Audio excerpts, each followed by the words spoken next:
आकाशाची वाणी सांगे सकळसी तळमळ मानसी करू नका देवकीच्या गर्भा येईल भगवान हो रक्षिल ब्राह्मण गायी भक्त काळजी करू नका मी देवकी मातेच्या पोटी अवतार घेणार आहे एवढा आनंद झाला सगळे देवता निघून गेले पण आता अवतार घ्यायचा म्हटल्यानंतर एकाला शक्य आहे महाराज शेषाप्रती बोले लक्ष्मीचा तोवर चला अवतार घेऊ आता शेषाला सांगितलं ओ शेषराव अवतार घ्यायचा शेष म्हणे भाऊ मी सर्वांच्या नांदी लागेल तुझ्या नांदी लागणार अरे मागच्या जन्मात तुझा लहान भाऊ झालो बे मी तुम्ही दोघं नवरा बायको सफरचंद खाल्ले टरबूज खाल्ले द्राक्षे खाल्ले मोसंबी खाल्ली संत्री खाल्ली मला 14 वर्ष उपवास करावा लागला रामायणामध्ये खरा वनवास जर कोणाला घडला असेल तर उर्मिला मातेला घडलेला आहे लक्ष्मणाला घडलेला आहे सीतेला वनवास घडलेलाच नाहीये कारण की 12 वर्ष 13 वर्ष सीता प्रभू रामचंद्रासोबत होते तिचा जो गुन्हा घडला त्या गुन्ह्यामुळे तिला 6 महिन्याचा वनवास आहे नाही तर सीताई साहेबाच्या जीवाला वनवास अजिबात कधीच नाही घडला ऐका लक्ष देऊन देव म्हणले अरे ऐक ना मागच्या जन्मात तू लहान भाऊ होता म्हणून तू माझे एवढं सगळं ऐकलं आता तू वडील होई बा सर्वज्ञा पाळील मी आज्ञा तुझी बारे देवानं ठरवलं तेच होतं महाराज आणि देवासारखा हुशार माणूस या जगामध्ये कोणीच नाहीये खेळतो येण्याची खेळावा नटतो येण्याची नटावा त्यानं ठरवलं ना चतुरातो शिरोमणी गुण लावण्याची खाणी मुकुट सकळा मणी धन्य तोची विठोबा त्यानं ठरवलं तेच होतं म्हणून आपण ठरवायचं काहीच नाही देवाच्या सत्तेमध्ये सत्ता जर मानली देवाच्या सुखामध्ये जर सुख मानलं तर जीवनामध्ये दुःख होण्याचं काही कारण नाही ठरलं कौंडण्यपुराशी जावे तुम्ही लक्ष्मीला सांगितलं तू कौंडण्यपुराला जा आणि आता भगवंताच्या अवताराची वेळ जवळ आली तुम्हाला सर्व मंडळीला नाही आता हे आपण कथेमध्येही श्रवण केलं वसुदेवा देत देवकी बहीण लग्नामध्ये विघ्न झाली आहे का कंसाची लाडकी बहीण वसुदेवाला दिली थाटामाटात मिरवणूक निघाली आकाशवाणी झाली ए कंसा ज्या बहिणीची एवढी थाटामाटात मिरवणूक घेऊन चालला असणार आहे तिच्या पोटी येणारा 8वा मुलगा तुझा वध करणारे खरं सांगा आपलं बहिणीचं पोरगा आपला खून करणारे हे भावाला कळल्यानंतर भाऊ तिची बोळवण करेल का हो कंसच होता तो घेवनी या खडग माराया दावला घेवनी या खडग माराया घेवनी या खडग माराया धावला घेवनी या खडग माराया ओ हात तो धरिला हात तो धरिला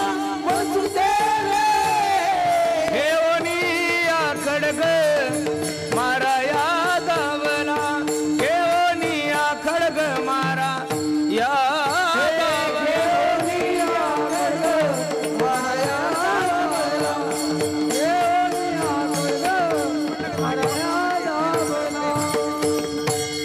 घेवनिया खडग माराया धावला हात तो धरिला वसुदेवे वसुदेवाने हात पकडला ए अरे स्त्रीची हत्या करतो ब्रह्मपातक लागेल तुला आम्हाला कारागृहामध्ये ठेव मुलगा झाला की तुला आणून देतो सर्वांना चरित्र भाग ज्ञात आहे वसुदेवाला देवकी मातेला कारागृहामध्ये ठेवलं पहिलं पोरग जन्मलं पहिलं पोरग हातावर घेतलं आणि कंस वसुदेव कोणाकडे गेले कंसाकडे गेले तुम्ही सर्वांनी भागवत ऐकलं माझा एक प्रश्न आहे तुम्हा सर्व मंडळीला कंस हा देव होता का राक्षस होता हो माया हो हा कोण होता सांगा ना तुमचा माम भाऊ होता का मावस भाऊ होता कोण होता कंस देव होता का राक्षस होता राक्षस लक्ष देऊन चिंतन ऐका बरं कंस राक्षस असून तुमच्याने माझ्यापेक्षा 1000 पट चांगला होता तुम्ही म्हणसाल असं कसं बोलता महाराज हो कंस कमीत कमी जन्माला आलेले पोरं मारत होता आपण तर एवढे शब्दच नाही माझ्याकडे तुम्हाला बोलण्यासाठी आपण तर एवढे खालच्या विचाराचे लोक आहे महाराज गर्भातल्या पोरी सुद्धा आपण पाडायला लागलो कंसापेक्षा आपण नालायक आहोत खरं सांगतोय तुम्हाला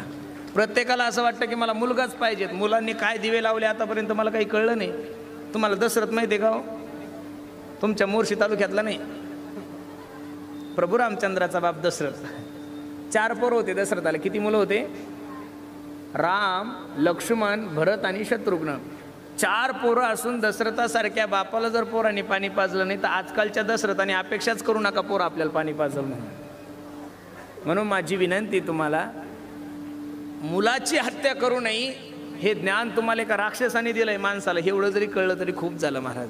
पण पुण्य सारावया भेटे देव ऋषी, वदी बालकाशी ठेवू नको. नारदजी आले, नारदजीने असे 4 बोट केले, 1 2 3 4 5 6 7 8.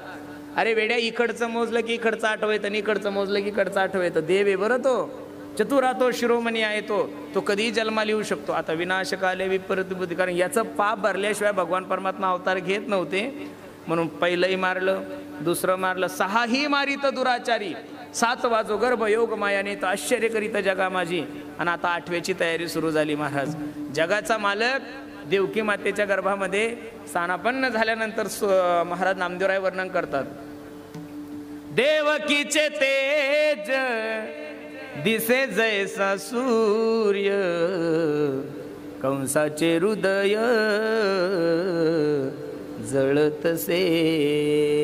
देवकी माता एवढी सुंदर दिसत होती आणि ते तेज पाहून कंसाला जळजळ होत होती. आणि भगवंताच्या अवताराची वेळ जवळ आली. दशरथे मारिला तोची होता मास, वर्षा ऋतू असे कृष्ण पक्ष वसुनाम तिथी, बुधवार असे शुक सांगत असे परीक्षिती, अयो निसंभव नोहे काही श्रमी, नामयाचा स्वामी प्रगटला. 8 वर्षाची मूर्ती देवकी मातेसमोर प्रगट झाली आणि भगवंत देवकी मातेला आणि वसुदेवाला सांगू लागले, बाबा ऐका ना, नंदाच्या घराला, नंदाच्या घराला मजने गोकुळाला, मजने गोकुळाला.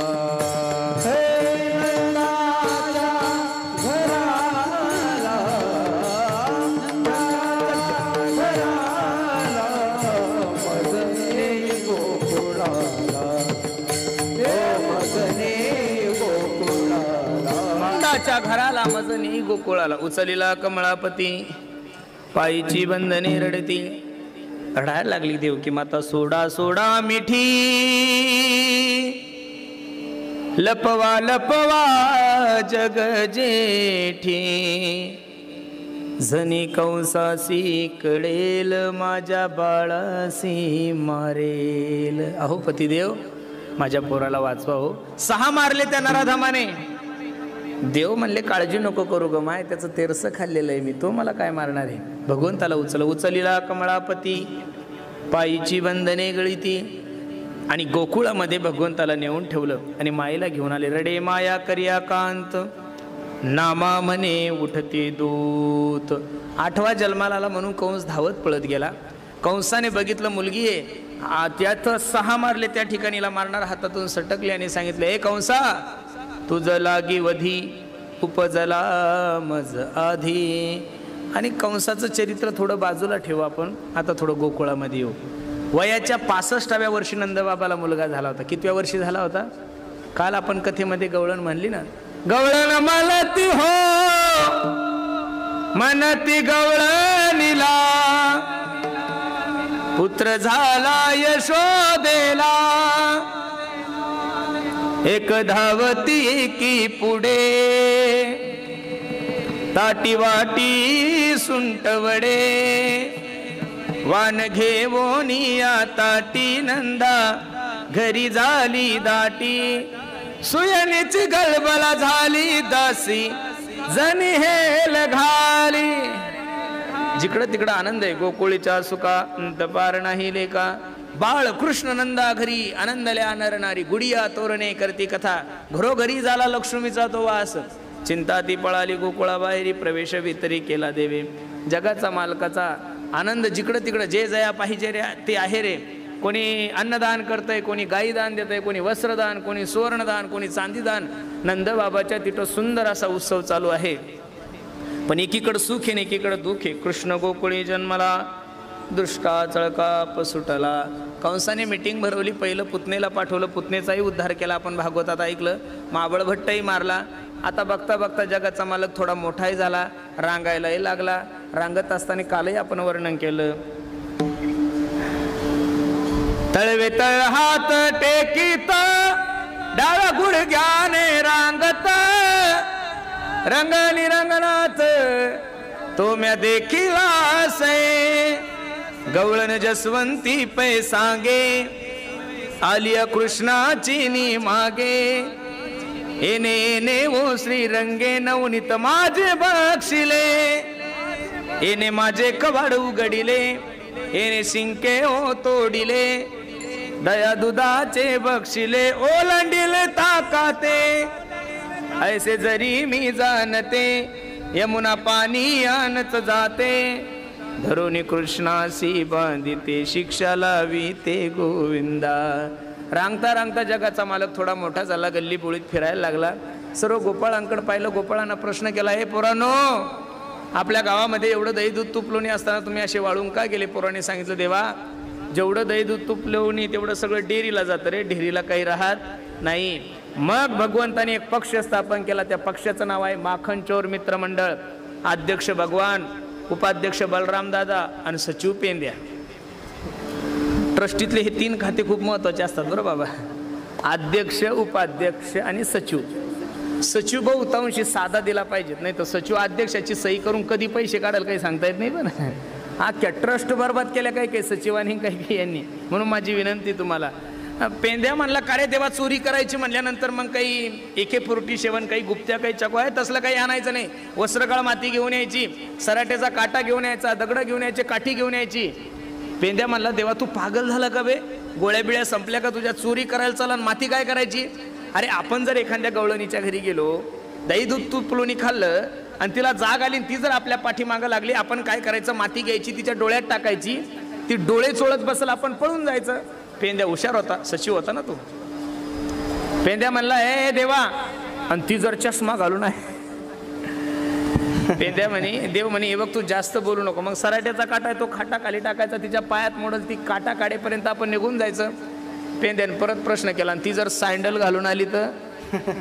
पेंद्या म्हणला, हे बघ, देव म्हणले तुला जर आमच्या पक्षात राहायचं असेल ना तर व्यवस्थित राहा, नाही तर तुझ्या माग आम्ही कधी ईडी लावू शकतो. त्याच्यामुळे जास्त बोलायचं नाही, मुकाट्यानं खायचं, शांत पडून राहायचं. जास्त बोलायचं ठरलं महाराज. चोऱ्या सुरू झाल्या जिकडं तिकडं. आणि मग भगवंतांनी सर्व गोपाळांना आव्हान केलं, हे बाबांनो, मानवी देहामध्ये आल्यानंतर माणसाने जीवनामध्ये शाश्वत सुखाची प्राप्ती करून घेतली पाहिजेत. कधी ना आटणारं सुख प्राप्त करून घेतलं पाहिजेत. मी तर या मताचा महाराज आहे, जीवनामध्ये जर माणसाला परिपूर्ण व्हायचं असेल, जीवनामध्ये कधी ना आटणारा आनंद प्राप्त करून घ्यायचा असेल, कधी ना आटणारं सुख प्राप्त करून घ्यायचं असेल, तर मानवी देहातल्या प्रत्येक जीवाने फक्त एक तर साधूच्या मागे गेलं पाहिजेत, नाही तर देवाच्या मागे गेलं पाहिजेत.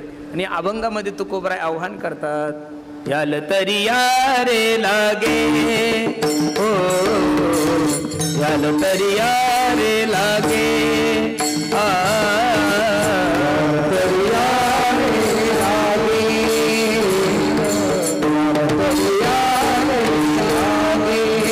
अवघे माझ्या मागे मागे, अवघे माझ्या मागे मागे,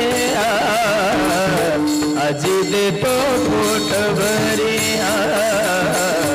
अजी देतो पोट भरी, बाबा दे माझ्या मागे मागे, माझ्या मागे मागे, अजी देतो पोट भरी, अजी देतो पोट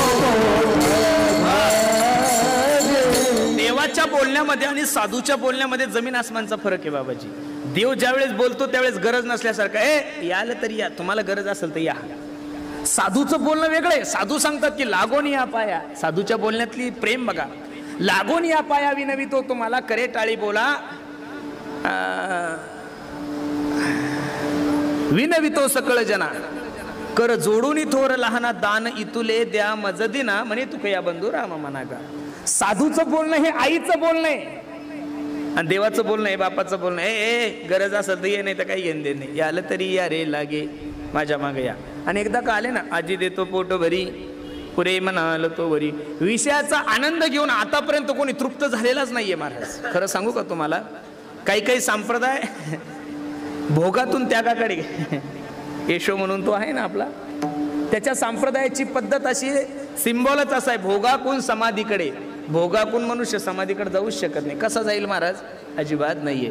तुम्ही अग्नीमध्ये जितकं तूप टाकसाल, जितकं तेल टाकसाल, तितकं अग्नी पगळल, वाढल का शांत होईल? विषयाचा आनंद जितका भोगला तितका भोगावाच वाटतो महाराज.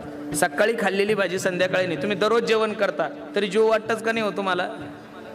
विषयाचा आनंद आहे. एका टायमाला 25 गुलाबजाम खाल्ले म्हणजे दुसऱ्या दिवशी पोटभरी पुरे म्हणालो तो वरी. पुरे म्हणजे पोटभर. एकदा का परमार्थाचा आनंद उपभोगला, भगवंताच्या संगतीचा आनंद उपभोगला. काही गोपाळता म्हणतात ना, तुझी ये संगती झाली आमुची निश्चिंती, नाही देखिले ते मिळे भोग सुखाचे सोहळे. घरी ताकाचे सरोवर, येथे नवनीताचे पूर. ताक हे शास्त्रामध्ये ताकाला विषय मानलेला आहे. नवनीत म्हणजे लक्ष देऊन ऐका, घरी ताकाचे सरोवर आणि येथे नवनीताचे पूर. म्हणून होईल तोपर्यंत माणसाने भगवंताची संगत केली पाहिजे. आणि एकदा त्याच्या संगतीत गेलं की कोणत्याच गोष्टीची काही काळजी करायचं काम नाही. आजी देतो पोटभरी पुरे म्हणाल. पण हे करत असताना हळूहळू चला, कोणी कोणाशी न बोला. आणि परमार्थ करत असताना तुकोबराय सांगतात, तुका म्हणे सांडा घाट ते नेनक बरू पोटे. किती दिवस आपण हा विषयाचा आनंद भोगणार आहेत. खरं सांगू, परमार्थ करण्यासाठी पहिलं तुम्हाला अंतकरणातली घाण काढावं लागेल. मी त्या दिवशी कथेमध्ये एक उदाहरण सांगून गेलो. माय मावल्यानं तुम्ही जर हापशावर पाणी आणण्यासाठी गेलं तर रिकामा हंडा घेऊन गेला तर पाणी भरल. पण काही काही महिला मंडळी रिकामा हंडा घेऊन जातात, दिवसभर हापसत बसतात, पण हंडा भरतच नाही. का?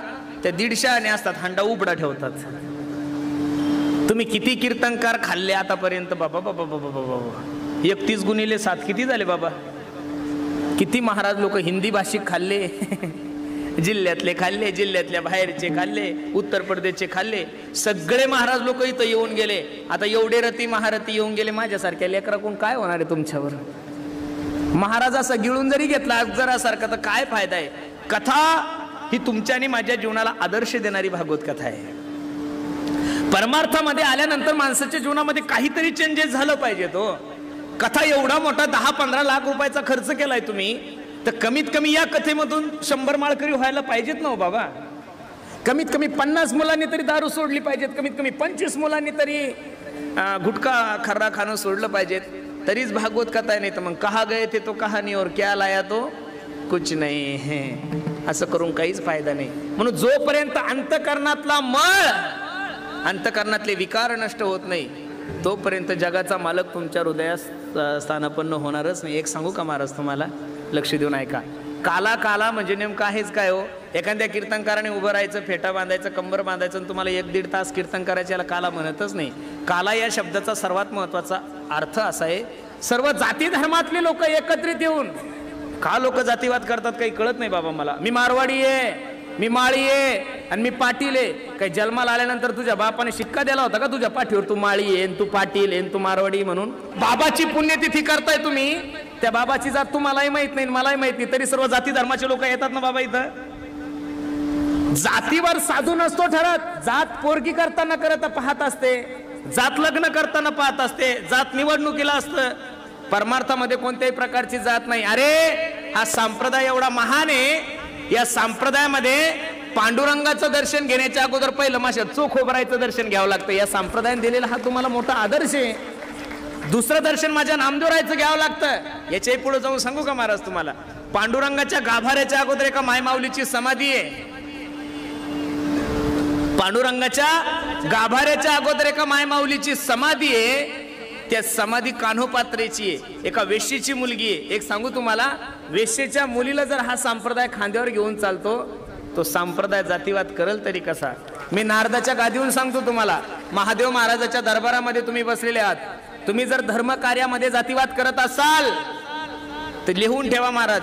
अवलिया तुम्हाला शाप देईल ना देईल काही सांगता येत नाही, पण जातीवाद केल्यानंतर तुमचं रिझर्वेशन कन्फर्म आहे. तुम्ही नरकात जाणार म्हणजे जाणार महाराज. खरं सांगतोय तुम्हाला. जातीचं काय करायचं महाराज? राष्ट्रसंत तुकडोजी महाराज असतील, गाडगे बाबा असतील, तुकोबराय असतील, ज्ञानोबराय असतील, नाथ बाबा असतील, सर्व जाती धर्मातले संत वेगळ्या वेगळ्या जातीत जन्माला आले. पण त्यांचं वाङ्मय जर पाहिलं, त्यांचं जर चरित्र पाहिलं, त्यांचा बोध पाहिला, तर बोध त्यांनी फक्त स्वतःच्या जातीसाठी केलाच नाही हो महाराज. त्यांनी बोध सर्व धर्मासाठी केलेला आहे महाराज. तुम्ही लोकांनी नाही सांगायचं आम्ही पुरोगामी विचाराचे. पुरोगामी विचार तुम्ही फक्त राजकारणापुरतं बोलता. पुरोगामी विचार आम्ही वारकरी संप्रदायातले लोक जगतोय महाराज. काय जात ही डोक्यातून काढून टाका, धर्म हा डोक्यातून काढून टाका. सर्वांनी एकत्रित यावं, भगवंताचं चिंतन करावं. अरे ज्ञानोबरायांनी हा मार्ग सर्वांसाठी मोकळा केलेला आहे. लोपले ज्ञान जगी हित नेनती कोणी, अवतार पांडुरंग नाव ठेविले ज्ञानी. ज्ञानोबरायाच्या अगोदर एक गुरु एक शिष्य ही परंपरा होती. पण तेव्हापासून ही परंपरा कशी झाली? यारे यारे लहान थोर, याती भलती नारी नर करावा विचार, न लगे चिंता कवनाची, न पाहे याती कुळाचा विचार. भक्त करुणा कर खट नट यावे, शुद्ध होऊन जावे, दौंडी पिटी भावे. चोखोबारायाने सांगितलंय सर्वांनी या. आणि जर इथं तुम्ही जातीवाद करसाल, जर तुम्ही इथं काहीतरी वेगळं काही करायला जासाल, तर किती भागवत ठेवले, किती कीर्तन ठेवले आणि किती मोठे मोठे महाराज आणले, काही फायदा होणार नाही. म्हणून माझी बसणाऱ्या मंडळीला विनंती आहे, परमार्थ करत असताना सर्वांनी एकत्रित येऊन भगवंताचं चिंतन करणं हा जगातला सगळ्यात मोठा काल आहे. विठोबा रखुमाई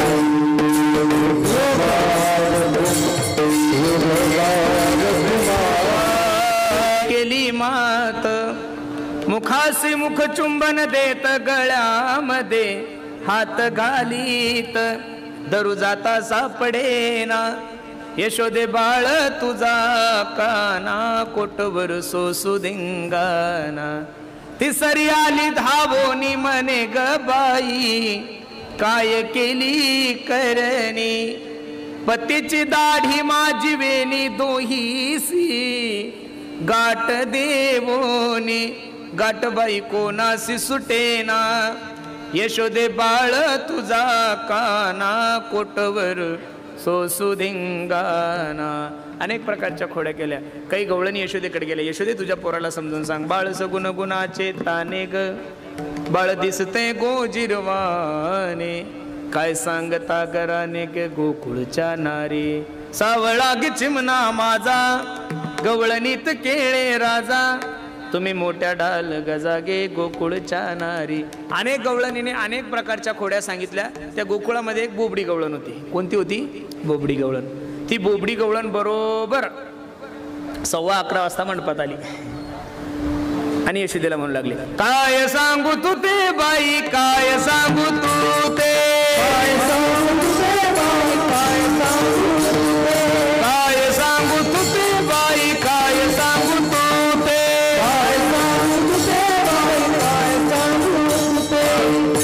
काय सांगू काय सांगू. काय लावलं उरक. 11:15 वाजता पंगत बसवायची नेम आहे इथला. काय सांगू तू ते बाई, काय सांगू तू ते,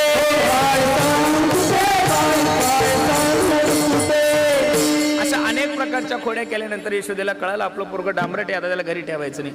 गाई गोपाळ सवंगडी वना, गाई गोपाळ सवंगडी वना वना वना, गाई गोपाळ सवंगडी वना. घेऊन जाय खेळे नंदाचा काना. तिथंही हा बाबा शांत नाही बसला. विटू दांडू चेंडू लगोरी नाना परी, खेळ मांडियेला यमुनेच्या तिरी. गाई गोपाळ सवंगडी वना, गाई गोपाळ सवंगडी वना वना वना, गाई गोपाळ सवंगडी वना. अनेक प्रकारचे खेळ खेळले. हमामा पोरा हमामा, घुमरी वाजे डमामा. खेळ खेळून थकल्यानंतर गोपाळ म्हणले, देवा बस झाला आता, कांदी भार पोटी भूक, काय खेळायचे सुख. चला बळू गाई बैसू जेऊ एके ठाई, बहु केली वन वन पायी पिटी झाला क्षीण. भगवंतानी सर्व गोपाळाच्या शिदोऱ्या एकत्रित केल्या आणि पहिला काला माझ्या भगवंतानी यमुनेच्या किनारी केला. त्या काल्याचं वर्णन करत असताना शुकाचार्य भगवान राजा परीक्षितीला दशमस्कंदामध्ये सांगतात, बिभ्रत वेणुं जठरपटयो शृंगवेत्रेच कक्षे, वामे पानमसुल कबलं तत्फलांगिलिषु, तिष्ठन् मध्ये सुप्रीसुरयो हासयन् नर्मभि स्वर्गे लोके मिष्यति भूभुजे. यज्ञ भुगबाल केली.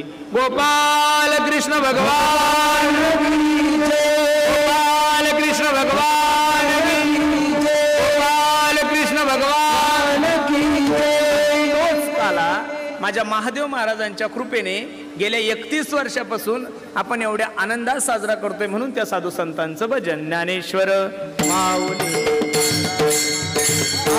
ज्ञानेश्वर माऊली.